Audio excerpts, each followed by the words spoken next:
Hey everyone, and this is Daniel, and welcome to another little thing that I decided I want to do today for this channel. And today I have decided, you know what, I want to give you guys my opinion, my personal opinion. What is the best Disney animated classic from each respective decade? Starting obviously back in the 1930s and work my way up all up until the 2010s, because as of this recording it's 2022, so who knows what Disney has in store for us. So obviously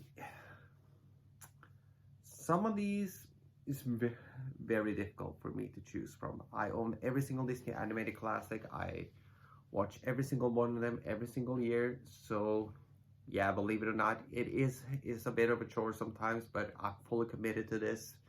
So excuse me. With that in mind, wow, sorry, bad cough there. So with that in mind, let's get started. So for the 1930s, it's not really much of a difficult choice. Yeah, I think it obviously has to go. I have to go with Snow White and the Seven Dwarfs. If anything, the fact of the matter is, it's kind of a winner by default. It's the de facto winner without question. Without it, we wouldn't. We just gonna have to go with this one, okay? Out of pure principle, without it, there wouldn't be another other Disney animated classic. We wouldn't have the Pixar world as we know and love it. We wouldn't have the whimsical world of Disney today as we know and love it without the success of Snow White and the Seven Dwarfs. And if anything, for its beautiful animation, its beautiful emotional simplicity within its narrative, it's just one of the all-time greats. So if you haven't seen it, you need to check it out. Next one up for the 1940s. Disney didn't produce a lot that I would say is top shelf quality due to the fact that we were suffering from World War II at the time. Obviously, obviously it wasn't like a disease or anything, but yeah, it kind of puts everything 2/3 of the world on hold for a while, and as a result, Disney didn't really produce a lot. So it kind of made the choice to me a little more easy, actually, believe it or not. So obviously, there are two choices for me that could have gone either way for the 1940s, but in the end, obviously, I have to give it to Fantasia, because if anything, the idea, the sheer ambition by taking all of these different animated segments and putting them to classical, or basically taking classical music and set them to individual animated segments, it's such a bold idea, and it's one I think everybody needs to check out. In fact, and I've said this before and I'll say it again, if they re-release this in IMAX, I'll be more than happy to pay $50 to see it on that screen alone, excuse me. So that one for me takes it for the 1940s. Without question, it's the best one coming out of the 1940s. Moving into the 1950s, I obviously have to go with Alice in Wonderland. I could have gone with obviously, with Peter Pan. I could have gone with Cinderella. I could have gone with, for some it might be Lady and the Tramp, but in the end, I think this is a great adaptation of the Lewis Carroll novel, and I really love. For 75 minutes, it has such a world, such a creative world. It's whimsical, it is abstract, everything is upside down, backward, twisted around. It's all over the place, but I enjoy it for its nonsensicalness. And so that one for me takes it for the 1950s. Next one up is for the 1960s. 1960s for me, there's only like 3 movies out of the entire decade, but obviously in the end I had to go with what I would consider from a what I would say, and this is, by the way, I forgot to mention, I kind of based it both with two criteria. One, from a technical perspective, and from my own personal preferences. So, in the end, for the 1960s, I would have to go with the Jungle Book. If anything, I mean, just the characters alone are so memorable. The songs are very catchy. I really, really like this one, and it's one that I personally really enjoy. It's not necessarily a personal favorite, but I enjoy it whenever every single time I see it. So it's a good one. It's a very good one for me. Easily the best one out of the ones that came out of the 1960s. Excuse me. For the 1970s, I almost went with the Many Adventures of Winnie the Pooh, but in the end, obviously, I had to go with Robin Hood.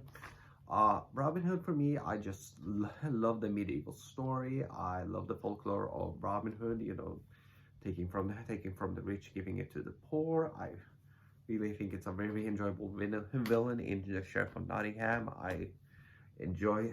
Obviously, I think Sir Hiss and King John are just hysterical, playing this odd couple, and it's one I probably haven't seen in a long time, but man, when I think about it, I just want to stop recording this video and put it on right now. So that one for me takes it for the 1970s. Next one up for the 1980s. Now, funny thing about this, I actually recorded a different video for this, and then I remembered, you know what?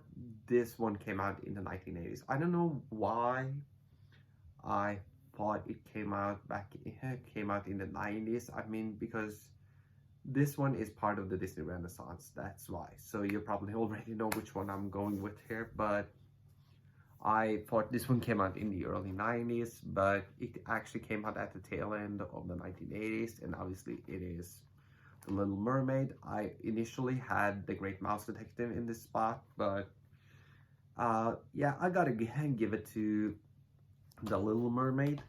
The Little Mermaid for me, when I didn't see this one until I was in like high school, and at the time I personally didn't really care for it, but as I've grown older and I've seen every single Disney animated movie, and especially given the time period from the 50s to the very mid to late 80s, you know what?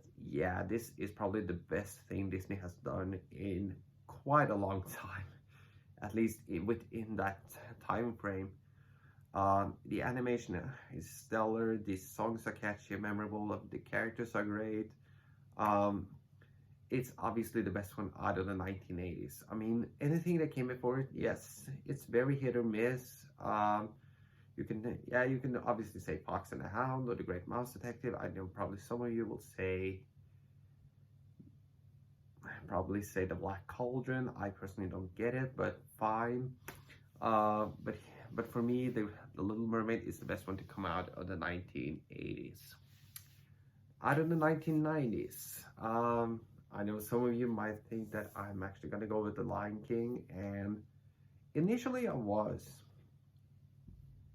But once again, the more you think about it, and Lion King is still my personal all-time favorite Disney animated film, but at the end of the day, I had to also think, okay, what really exemplifies Disney here? What is the Disney film that really gives you Disney from the more romantic side, romanticism, that gives you the great songs, that gives you the great animation, as I just mentioned, what gives you the great story, the great characters, and at the end of the day, obviously, it has to be Beauty and the Beast. If anything, the fact that this is the first animated film ever to be nominated for Best Picture, it doesn't get much better than this, folks. And I think still to this day, this film is a masterpiece. It's one of the few movies that I think is absolutely perfect. I don't care what anybody says, this film for me is perfect. Now, the first time I actually saw this was the 2001 special edition, which has an additional song called Human Again, sung by the members of the castle, or rather than the personnel of the cast, or whatever you want to call them, the servants, whatever. Yeah, I think this one is without question the best thing Disney ever did in the 1990s, and it's still the best, one of the best that Disney has ever done. Okay, moving on to the next one. Now we're in the early 2000s, and initially I was thinking, okay, I can go with maybe The Emperor's New Groove. I can go with Atlantis: The Lost Empire, because I find that very underrated. Maybe Princess and the Frog. But at the end of the day, I gotta go with Lilo and Stitch. And the reason why I do that is because it's probably one of the last few great 2D animated films ever made, in my opinion. Nothing against Princess and the Frog, by the way. Nothing against it. But I think the emotion, the family dynamics, and if anything, the fact that it has an Elvis soundtrack, it just makes it top tier for me. And in fact, it's probably the Disney film that I had the biggest love-hate relationship with at first, because I saw the movie when it first came out back in 2002. I was 12 years old. My younger sister was 9, I think. And as a result, obviously by being in adolescence, I didn't emotionally connect with this. I was like, yeah, this is just kid stuff. But coming back to it years later, I gotta be like, you know what? This is one of the greats. And for me, it's easily the best one out of the entire 2000s. I love like I said, love the family dynamics. I think the soundtrack is great, the animation is great, the sci-fi stuff is fine. But it's, once again, I still think it's the best one out of the entire 2000s, when Disney was transitioning from traditional 2D animation, hand-drawn animation, into 3D. So I think that one easily is the best of the bunch right there. And then of course that leaves us with the 2010s, and yeah, this one is kind of overplayed. Yeah, it's definitely worn everyone down to the bone, but you know what? When something is as pivotal and becomes so seminal as this one, you gotta give it credit where credit is due, and obviously it's Frozen. If anything, this was such a monumental film for Disney. Nothing has been this big since The Lion King, and yeah, we're burned out on all the songs, we're burned out on seeing all the merchandise, seeing the faces of these characters, but you know what? This is one of the greats. It brings Disney back to the fairy tales, it brings back the songs, it brings back the great characters, the great comic relief. Sure, be burned out on it, I get it, it's fine, but you gotta give it where credit. Once again, give it credit where credit is due. Yeah, I don't know why it sounded like I was singing, but yeah, this one is definitely for me the best one. And I almost went with Zootopia. I could have gone with Moana, but at the end, or even to some extent even Big Hero 6, or Wreck-It Ralph. Probably Wreck-It Ralph is probably the runner-up for me, but at the end of the day, this is the best one. So with that in mind, I'm gonna conclude it right here. And if you guys, and I would love to see your list in the comment section below. And with that, see you.